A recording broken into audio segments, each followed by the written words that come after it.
Hello friends, एक नए video में आप सभी का बहुत बहुत स्वागत है। आज के इस वीडियो में हम बात करने वाला है सर लोन्स के बारे में। यानी कि इस वीडियो में हम देखेंगे लोन्स कितने टाइप के होते हैं, लोन्स की बुक्स में एंट्री कैसे करनी है, कब करनी है, लोन्स के लिए इंपॉर्टेंट डॉक्यूमेंट क्या है, यानी कि अगर आपको लोन्स लेना है तो उसके लिए क्या इंपॉर्टेंट डॉक्यूमेंट्स की नीड होगी, लोन इंटरेस्ट का डिडक्शंस आपको कैसे मिलता है, चाहे वो इनकम टैक्स की बात करें चाहे हम बिजनेस की बात करें, और कैश में आप कितना लोन ले सकते हैं, ये सब कुछ आज हम इस वीडियो के अंदर बात करने वाले हैं। वीडियो बहुत इंपॉर्टेंट है अगर आप लोन्स के बारे में जानकारी प्राप्त करना चाहते हैं तो। सबसे पहले बात करते हैं सर टाइप्स ऑफ लोन में। टाइप्स ऑफ लोन में सबसे पहला जो लोन होता है वो होता है sir secured loan. Secured loan का मतलब होता है कि सर अगर आप किसी भी बैंक से लोन लेने के लिए जाते हैं तो वहां पर आपको कुछ न कुछ सिक्योरिटी प्रोवाइड करनी होती है।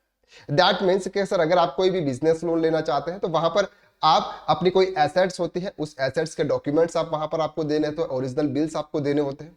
दैट मीन्स कि अगर आप लोन पे नहीं कर पाए, किसी रीजंस की वजह से अगर आप लोन पे नहीं कर पाए, तो बैंक आपकी जो एसेट्स होगी उस एसेट्स को सेल करके उतना अमाउंट रिकवर कर लेगी।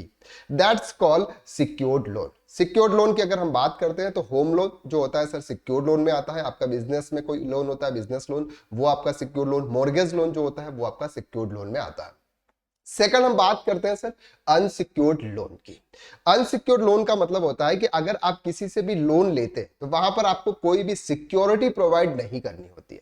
सिक्योरिटी आप समझ गए कि सिक्योरिटी का मतलब क्या होता है। फॉर एग्जांपल आपने लोन लिया, अब वो लोन अगर आप रीपे नहीं कर पाए तो बैंक या फिर जो भी आपको लोन दे रहा है वो पर्सन सर आपका कुछ भी नहीं ले पाएगा। मतलब अल्टीमेटली ये है कि सर ऐसा नहीं है कि आपने लोन लिया और आप नहीं पे कर पाओ तो वो कुछ नहीं कर पाएगा, लेकिन अल्टीमेटली ये है कि उनके पास में आपकी कोई एसेट नहीं है जिसको सेल करके वो उतना पैसा उसका रिकवर कर ले। तो यहां पर ये दो मेन इंपॉर्टेंस होते हैं, सिक्योर्ड लोन और अनसिक्योर्ड लोन। अगर हम इंटरेस्ट रेट वाइज देखें तो सिक्योर्ड लोन का जो इंटरेस्ट रेट होता है वो बहुत कम होता है। जैसे अगर आप होम लोन लेने के लिए जाते हो तो 7 to 8%, 9% जो भी होता है, या बिजनेस लोन लेने के लिए जाते हो तो उसका जो रेट होता है वो कम होता है। लेकिन अगर हम बात करते हैं सर अनसिक्योर्ड लोन की, तो अनसिक्योर्ड लोन का जो इंटरेस्ट रेट होता है वो बहुत ही हाई होता है। जैसे फॉर एग्जांपल अगर आप बजाज फिनांस से या फिर आईआईएफएल से अगर इस तरह से अगर आप कोई भी लोन लेते हो, अनसिक्योर्ड लोन या पर्सनल लोन अगर कोई लेते हो, तो 12%, 13%, 14% के हिसाब से सर आपको वहां पर इंटरेस्ट पे करना होता है। तो यहां पर हमने बात की नॉर्मली सिक्योर्ड लोन और अनसिक्योर्ड लोन। अब बात करते हैं सर बेस्ड ऑन पर्पस, यानी कि सर आपका पर्पस क्या, किस पर्पस से आप लोन लेना चाहते हैं वो यहां पर मैटर करता है। तो सबसे पहला है सर एजुकेशन लोन। अगर आपको लोन लेना है, लोन हर कोई लेता है सर नॉर्मली, जिसके पास में सर इतना पैसा नहीं होता लेकिन उसको काम करना होता है, उसको कोई बिजनेस स्टार्ट करना होता है, तो इसके लिए उसको पैसों की जरूरत पड़ती है। तो इसलिए क्या होता है, लोन ही सबसे बेस्ट ऑप्शन रहता है कि वो लोन ले, एक फिक्स इंस्टॉलमेंट के रूप में उसका पेमेंट करे। तो सबसे पहला जो लोन होता है normally education loan. Education loan अगर आप कोई भी एजुकेशन पर्पस से कोई आप एजुकेशन कोर्स करना चाहते हैं, चाहे आप इंडिया के अंदर या फिर इंटरनेशनल कोई कोर्स करना चाहते हैं, उसके लिए आप लोन ले सकते हैं, उसको हम बोलते हैं एजुकेशन लोन। दूसरे लोन की अगर हम बात करते हैं तो पर्सनल लोन। पर्सनल लोन का मतलब ये होता है कि सर आप अपने ओवन ऑन के लिए यूज कर रहे हैं। नॉर्मली अगर आपको किसी भी चीज की जरूरत पड़ रही है आप पर्सनल लोन ले लें, इंटरेस्ट रेट बहुत ज्यादा हाई होता है।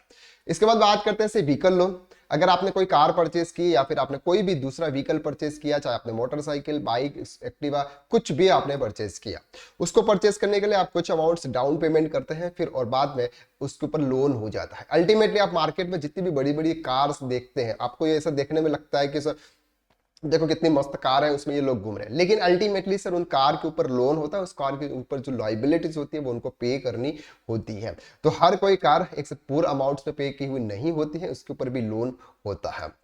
सेकंड बात करते हैं, लास्ट हम बात करते हैं sir home loan. Home loan का मतलब ये है कि सर अगर हम अपने रेजिडेंस के लिए घर खरीद रहे हैं, चाहे हम फ्लैट खरीद रहे हैं या फिर हम रो हाउस बंगलो अगर कोई परचेज कर रहे हैं, उस पर सर हमको लोन चाहिए, तो उसके लिए अगर आप बैंक जाते हैं तो वहां पर आपको लिखता है sir home loan. Home loan आपके सिक्योर्ड लोन में आता है, जहां पर आपका जो इंटरेस्ट रेट होता है वो आपका बहुत कम होता है।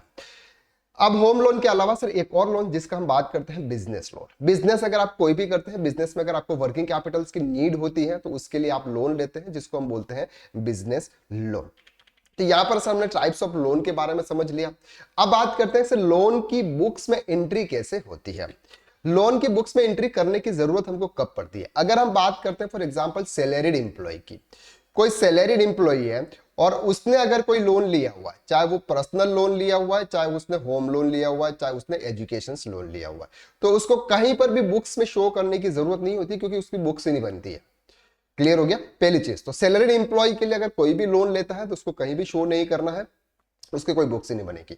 लेकिन अगर उस किसी ने बिजनेस पर्पस से लोन लिया हुआ या फिर किसी का बिजनेस है, फॉर एग्जांपल एक पर्सन है, उसका फॉर एग्जांपल प्रोपराइटरशिप बिजनेस, एक प्रोपराइटरशिप फर्म है और वो बिजनेस कर रहा है और उसने लोन लिया, तो उसको उसकी बुक्स में उसको शो करना होगा, उसके बुक्स में उसको शो करना होगा, चाहे वो होम लोन ले, चाहे पर्सनल लोन ले, चाहे वो कौन सा भी लोन ले, उसको अपनी बुक्स में शो करना होगा। अब बुक्स में शो कैसे करना है? नॉर्मली अगर वो लोन लेता है, अगर वो लोन लेता है तो लोन लेता है तो उसके अकाउंट में पैसे आते हैं, या फिर जो परचेज किया उसके अकाउंट में पैसे जाते हैं। फॉर एग्जांपल अगर हम बात करते हैं कि होम लोन लिया, क्या लिया सर? उन्होंने होम लोन लिया। तो होम लोन अगर उसने लिया तो सबसे पहले एंट्री क्या हो जाएगी सर? होम यानी कि जो भी फ्लैट है, होम अकाउंट डेबिट कितने का है सर? 20 लाख रुपीज का है। तो पार्टी, जिस पार्टी से आपने परचेज किया है उसका नाम आ जाएगा 20 लाख रुपीज। क्लियर हो गया? ये तो ट्रांजैक्शन हुआ कि सर आपने होम परचेज किया उसका। इसके बाद क्या करेंगे सर? आप डाउन पेमेंट पे करेंगे, तो डाउन पेमेंट में एंट्री हो जाएगी sir party account debit. For example 2 lakh rupees आपने पे किया, तो बैंक अकाउंट्स आपके जिस बैंक अकाउंट से जाएगा वो अकाउंट्स आपका क्रेडिट हो जाएगा। तो ये एंट्री हमने पास की कि आपने डाउन पेमेंट किया। अब बात चल रही है कि सर 18 लाख रुपीज का अगर आपने लोन लिया तो वो लोन का जो अमाउंट होता है वो पूरा का पूरा अमाउंट सर बिल्डर के अकाउंट्स में चला जाता है, आपके अकाउंट्स में नहीं आता है, अगर हम होम लोन की बात करते हैं। तो ऐसे समय में आपको एंट्री पास करनी है कि party account debit 18 lakh to HDFC bank account, यानी कि जिस बैंक से आपने लोन लिया हुआ वो HDFC bank account 18 lakh rupees. अब ये जो एचडीएफसी बैंक अकाउंट है, एचडीएफसी बैंक अकाउंट है, इसका जो हेड होगा वो होगा सर आपका सिक्योर्ड लोन। उसका लोन क्या होगा सर? Secured loan. आपको सिक्योर्ड लोन का हेड रखना है और उस एचडीएफसी बैंक को सिक्योर्ड लोन के अंडर में रखना है। तो अगर आप कोई होम लोन ले रहे हो तो आपको इस तरह से ट्रांजैक्शन करना है। दूसरी बात यह है कि अगर आप कोई बिजनेस लोन लेते हो, यानी कि सर आपके बिजनेस में जो से लेते हो सीधा पैसा आपके अकाउंट्स में आ जाता है, तो ऐसे ट्रांजैक्शन, ऐसे लोन के समय आपको एंट्री क्या करनी है सर? आपके बैंक अकाउंट में पैसा आएगा तो बैंक अकाउंट डेबिट जो भी अमाउंट होगा तो जिस बैंक से आपने लोन लिया हो, जैसे फॉर एग्जांपल हमने लोन लिया sir SBI bank loan account. Clear हो गया? तो ये सर आपकी एंट्री पास हो जाती है। तो ये जब भी आप लोन लेते हो उस समय के ट्रांजैक्शन आपको अपनी बुक्स में रिकॉर्ड करने होते हैं, जिसको आपको सिक्योर्ड लोन के अंदर रखना होता है। अब बात करते हैं कि sir unsecured loan. Unsecured loan का मतलब यह है कि फॉर एग्जांपल आपने अपनी किसी फैमिली से लोन लिया हो। अगर आप सैलरीड एम्प्लॉय है तो आपको कुछ भी दिखाने की जरूरत नहीं है, लेकिन अगर आपका बिजनेस है, आपका प्रोप्राइटरशिप बिजनेस है, तो आपको शो करना है। शो कैसे करोगे? अगर आपने किसी भी पर्सन से लोन लिया हो, जैसे आपके फैमिली का रिलेटिव था, आपका फ्रेंड्स था, उनसे आपने 1 लाख रुपया, 2 लाख रुपया, 3 लाख रुपया फॉर एग्जाम्पल उधार लिया, तो ऐसे ट्रांजेक्शन में जो भी उधार लिया सर आपके बैंक अकाउंट में पैसा आएगा, तो बैंक अकाउंट डेबिट टू जिस पर्सन से लिया, फॉर एग्जांपल आपने रमेश से लिया तो रमेश अकाउंट्स क्रेडिट, जितना भी अमाउंट होगा रमेश को लिखना है सर अनसिक्योर्ड लोन में। कहां पे उसको रिकॉर्ड करना है? अनसिक्योर्ड लोन में। उसका जो ग्रुप होगा, रमेश का जो ग्रुप होगा वो को होगा sir unsecured loan. Unsecured loan और सिक्योर्ड लोन आपके बैलेंस शीट के लायबिलिटी साइड में लॉन्स एंड लायबिलिटीज का एक पार्ट होता है, वहां पर आपको शो होते हैं। तो यहां पर हमने बात की कि लोन्स की बुक्स में एंट्री कैसे होती है। तो लोन की बुक्स में एंट्री कैसे होती है सर, ये अभी हमने यहां पर देख लिया। अब हम बात करते हैं कि सर लोन के लिए इंपॉर्टेंट डॉक्यूमेंट्स की नीड क्या होती है। तो इंपॉर्टेंट डॉक्यूमेंट्स की जो नीड होती है वो होती है सर, अगर हम बात करते हैं सैलरीड एम्प्लॉय की, आप जॉब करते हो, आप कोई लोन लेने के लिए जा रहे हो, तो उस कंडीशंस में आपको सर आपके फोटो लगेंगे, आइडेंटिटी एंड एड्रेस प्रूफ आपका लगेगा, आधार कार्ड, पैन कार्ड ये लगेगा, और लास्ट 6 मंथ के बैंक स्टेटमेंट आपको वहां पर लगेंगे, और लेटेस्ट सैलरी स्लिप या फॉर्म 16। अगर आपका इनकम टैक्स रिटर्न फाइल नहीं है फिर भी चल जाएगा काम, क्योंकि आपके पास में सर फॉर्म 16 है। Form 16 is a one type of income tax return ही होता है अल्टीमेटली, तो इससे आपका काम हो जाएगा। लेकिन अगर हम बात करते हैं सेल्फ एम्प्लॉयड की, सेल्फ एम्प्लॉयड का मतलब होता है कि आप कोई बिजनेस करते हो, प्रोप्राइटरशिप आपके फर्म का बिजनेस है, आप एक बिजनेस के एक फर्म के ओनर हो, ऐसी कंडीशन में अगर आप लोन लेने के लिए जाते हो तो उस समय आपको application form, photo with photograph, identity address proof, last 6 month के आपके बैंक स्टेटमेंट, वो भी आपके करंट अकाउंट्स के लगेंगे, साथ में अगर सेविंग अकाउंट्स है तो उसके भी आपके लगेंगे, प्रूफ ऑफ बिजनेस यानी कि उसका ट्रेड लाइसेंस आपके पास में होगा वो आपको देना होगा, बिजनेस प्रोफाइल, सर बिजनेस कितने टाइम से चल रहा है ये आपको देना है, income tax return self and business for the last 3 years, यानी कि सर अगर आप सेल्फ एम्प्लॉयड है, आपका बिजनेस है, तो यहां पर आपके income tax return compulsory document के रूप में होंगे। अगर आपके income tax return previous 3 years के अगर आपके पास में नहीं है तो सर आपका लोन नहीं होगा, ये आप मान के चले। अगर आप चाहते हो कि सर मेरे को 2 साल बाद इतने का लोन लेना, मेरे को प्रॉपर्टी परचेज करनी है, तो आपको आज से इनकम टैक्स रिटर्न फाइल करना शुरू करना होगा। अब सर एक यहाँ पर एक प्रॉब्लम्स ये आती है, बहुत सारे पर्सन ये सोचते हैं कि सर प्रीवियस में तो उन्होंने कोई भी इनकम टैक्स रिटर्न फाइल नहीं करवाया था, ठीक है, उनके पास में अभी कोई भी इनकम टैक्स रिटर्न नहीं है, लेकिन उनको लोन चाहिए। लोन चाहिए तो बैंक पे जाते हैं या फिर किसी जो लोन करवाता है उसके पास में जाते हैं। अब वो कहते हैं कि सर हमको इनकम टैक्स रिटर्न चाहिए। अब वो इनकम टैक्स रिटर्न फाइल कराने के लिए किसी पर्सन के पास में जाते हैं और वो बोलता है कि सर हम आपका इनकम टैक्स रिटर्न फाइल कर देंगे 3 साल का एक साथ में। अपडेटेड रिटर्न फाइल होते हैं अभी, तो 3 साल के एक साथ फाइल कर देंगे। लेकिन आपको यहाँ पर एक चीज ध्यान रखनी है, अगर आप किसी का रिटर्न फाइल कर रहे हो तो, या फिर आप किसी और से करवा रहे हो तो, जब भी आप कोई लोन लेने के लिए जाओगे, जब भी आप कोई लोन लेने के लिए जाओगे, जो भी आप इनकम टैक्स रिटर्न प्रोवाइड करोगे उसके बीच में 6 मंथ का आपका गैप होना चाहिए। क्या होना चाहिए सर? 6 मंथ का आपका रिटर्न का गैप होना चाहिए। अगर 2 साल के रिटर्न, फॉर एग्जांपल 22-23 और 23-24 के 2 रिटर्न्स अगर आपने एक साथ फाइल कर दिए एक ही डेट में या फिर 2-3 दिन के डेट में अगर आपने फाइल कर दिए, तो सर वो रिटर्न्स आपके वैलिड नहीं माने जाएंगे। तो ये बेटर रहेगा कि सर आप 6-6 महीने का गैप रखें या फिर ईयर का वाइज से आप थोड़ा सा गैप रखें और वो रिटर्न आप फाइल करवाएं। रेगुलर रिटर्न फाइल करवाएं। अगर आपकी इनकम 7 लाख रुपए से कम है, कोई भी टैक्स पे करने की नीड है नहीं है, तो आपको रिटर्न तो कंपलसरी फाइल करवा लेना चाहिए, क्योंकि ये एक इंपॉर्टेंट डॉक्यूमेंट्स होता है सर कि अगर आप लोन लेने के लिए जाओगे तो आपका लोन नहीं होगा अगर आपके इनकम टैक्स रिटर्न फाइल नहीं होगा। तो profit and loss statement and balance sheet for the last 3 years, sir आपको प्रीवियस 3 ईयर्स के पीएनएल और बैलेंस शीट्स की रिक्वायरमेंट्स आपको यहाँ पर होती है। तो ये सर हमने समझा कि डॉक्यूमेंट्स की नीड्स क्या होती है। अब बात करते हैं कि सर लोन इंटरेस्ट का डिडक्शन आपको कैसे मिलता है। अगर हम कोई भी लोन लेते हैं तो लोन में क्या होता है कि सर आपको एक फिक्स इंस्टॉलमेंट एवरी मंथ आपको पे करनी होती है। जैसे फॉर एग्जांपल आपने 20 ईयर्स का लोन लिया, जैसे अगर आपने होम लोन लिया 20 ईयर्स का आपने लोन लिया, उस जो फिक्स इंस्टॉलमेंट होती है उसमें 2 अमाउंट होते हैं। एक अमाउंट होता है सर आपका प्रिंसिपल, एक अमाउंट होता है सर आपका प्रिंसिपल और दूसरा अमाउंट होता है सर आपका इंटरेस्ट। अगर आप देखेंगे इंटरेस्ट सर्टिफिकेट या फिर आपको जो लोन्स का शेड्यूल दे रखा है उसमें अगर आप देखेंगे तो फर्स्ट टाइम में आपका इंटरेस्ट का जो फिगर होता है वो फिगर बहुत हाई होता है। जैसे फॉर एग्जांपल अगर आपकी 15,000 रुपीज की ईएमआई है एवरी मंथ की, जो आपके ईसीएस से आपके अकाउंट से डिडक्ट हो जाती है फिक्स डेट पे, जो भी डेट आपने प्रोवाइड की हुई है, उसमें से फॉर एग्जांपल 13,500 का इंटरेस्ट है और 1,500 रुपीज का प्रिंसिपल अमाउंट है, जो कि ये आपके लोन के अमाउंट में से माइनस होता है और ये आपका एक्सपेंसेस होता है। अब यहां पर बात करते हैं कि सर इसको रिकॉर्ड कैसे करना और इसका डिडक्शन हमको इनकम टैक्स के अंदर कैसे मिलता है। अगर बात करते हैं सर सैलरीड एम्प्लॉय की, सैलरीड एम्प्लॉय की बात करते हैं और उसने अगर कोई होम लोन लिया हुआ, सैलरीड एम्प्लॉय की बात करते हैं और उन्होंने कोई होम लोन लिया हुआ है, तो होम लोन का डिडक्शन आपको section 24 subsection B of house property के अंदर अप टू ₹2 लाख तक का मिलता है।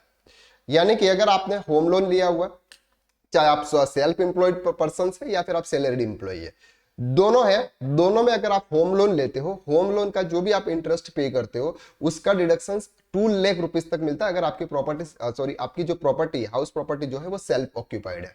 अगर आपकी प्रॉपर्टी रेंटेड है, जिस प्रॉपर्टी पर आपने लोन लिया हुआ है वो प्रॉपर्टी अगर रेंटेड है तो अनलिमिटेड आपको लोन मिलेगा, यानी कि जितना आप लोन पे कर रहे हो उतना डिडक्शन आपको मिलता है।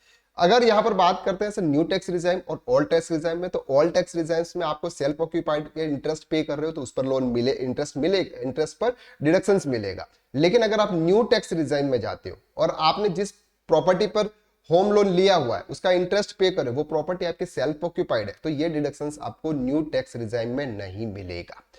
अब बात करते हैं कि फॉर एग्जांपल सर आपने कोई बिजनेस लोन लिया हुआ है, अगर आपने कोई बिजनेस लोन लिया हुआ है, बिजनेस पर्पज से लिया हुआ है, तो उस समय जो उसका इंटरेस्ट होता है, वो पीजीबीपी के अंदर माइनस होता है। पीजीबीपी यानी profit and gains for business and profession के अंदर आपका इंटरेस्ट माइनस होता है। जो भी सेल्स होता है, उस सेल्स में से जो भी आपका ग्रॉस प्रॉफिट होता है, उस ग्रॉस प्रॉफिट में से हम ये इंटरेस्ट माइनस करते हैं, यानी कि फाइनेंशियल एक्सपेंसेस ये हम माइनस कर लेते हैं, जिससे हमारा क्या होता है सर, हमारा प्रॉफिट जो होता है वो रिड्यूस हो जाता है। कम प्रॉफिट पर आपको कम टैक्स पे करना होता है।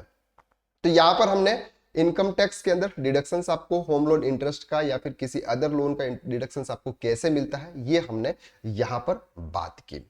अब हम आगे बात करने वाले हैं सर, कैश में आप कितना लोन ले सकते हैं। कैश में लोन आप सिर्फ और सिर्फ अनसिक्योर्ड लोन ले सकते हैं। अनसिक्योर्ड लोन भी आप किसी रिलेटिव से या किसी पर्सन से आप ले सकते हैं, यानी कि बैंक और कोई भी फाइनेंशियल इंस्टीट्यूशन सर आपको कैश में लोन नहीं देगा। कैश में लोन्स अगर आप किसी भी पर्सन से लेना चाहते हैं तो 20,000 रुपीज तक आप लोन ले सकते हो। किसी भी पर्सन से कैश में आप 20,000 रुपीज तक का लोन ले सकते हो। अगर इससे ज्यादा का लोन अगर आप लेते हो तो वो लोन आपका वैलिड नहीं माना जाएगा, आपकी बुक्स में नहीं रखना होगा। अगर आप ये मानते सर मैं तो सैलरीड एम्प्लॉय हूं, मैं अगर किसी पर्सन से मैंने सर 20,000 1 लाख रुपए का किसी पर्सन से कैश में उधार लिया, तो सर सैलरीड एम्प्लॉय को तो कहीं बुक्स में शो ही नहीं करना। जब वो इनकम टैक्स रिटर्न फाइल करेगा तब भी उसको कहीं नहीं दिखाना है कि मैंने यहां पर लोन लिया हुआ, मैंने होम लोन लिया हुआ है, ऐसा कहीं पर भी आपको शो नहीं करना। यहां पर जो हम बात कर रहे हैं ये बिजनेस की बात कर रहे हैं कि अगर किसी पर्सन का बिजनेस है तो उसको वहां पर अपनी बुक्स में शो करना होता है अनसिक्योर्ड लोन में। 20,000 रुपीज से ज्यादा का कैश लोन आप नहीं ले सकते। अनसिक्योर्ड लोन बैंक से या फिर किसी भी डिजिटल मोड से आप अनलिमिटेड ले सकते हो। 20 लाख रुपीज, 30, 40, 50 लाख, जितना लेख आप ले सकते हो अनसिक्योर्ड लोन किसी भी पर्सन से आप ले सकते हो। उसके ऊपर जो भी आप इंटरेस्ट पे करोगे, अगर आपकी टीडीएस डिडक्ट करने की लाइबिलिटी है तो आप उस पर्सन से 10% के हिसाब से आप टीडीएस डिडक्ट करोगे। वो एक सेकेंडरी चीज है जो कि अलग से एक चैप्टर्स में आता है। लेकिन यहां पर हम बात कर रहे हैं कि कैश में आप कितना लोन ले सकते हो और दे सकते हो। तो 20,000 रुपीज का लोन आप ले सकते हो और 20,000 रुपीज का लोन आप ले सकते हो। तो आज के इस वीडियो में हमने डिटेल में समझा कि लोन्स क्या होते हैं, लोन्स कितने टाइप्स के होते हैं, बुक्स में एंट्री कैसे होती है, इंपॉर्टेंट डॉक्यूमेंट्स क्या है, और इंटरेस्ट का डिडक्शन आपको कैसे मिलता है, और कैश में आप कितना लोन ले सकते हो। अगर ये वीडियो आपको अच्छा लगा तो वीडियो को लाइक करना और कमेंट करके आप जरूर बताना कि सर वीडियो आपको कैसा लगा, या फिर और टॉपिक्स पे अगर आप कोई भी वीडियो चाहते हैं तो आप कमेंट करके आप जरूर बताइए। अगर आप हमारे इस चैनल पर न्यू है तो इस चैनल को आप सब्सक्राइब कर दीजिए, बेल आइकन जरूर प्रेस कर लीजिए, क्योंकि जैसे ही हम कोई न्यू वीडियोस अपलोड करें तो आपको नोटिफिकेशन आ जाए। हम आपके लिए बहुत ही डिटेल एनालिसिस के साथ में वीडियो लेकर आते हैं। वीडियो को आप लाइक कीजिए और बहुत सारा प्यार दीजिए। तो आज के लिए बस इतना। नेक्स्ट वीडियो में हम फिर मुलाकात करते हैं, तब तक के लिए थैंक यू सो मच। जय श्री राम।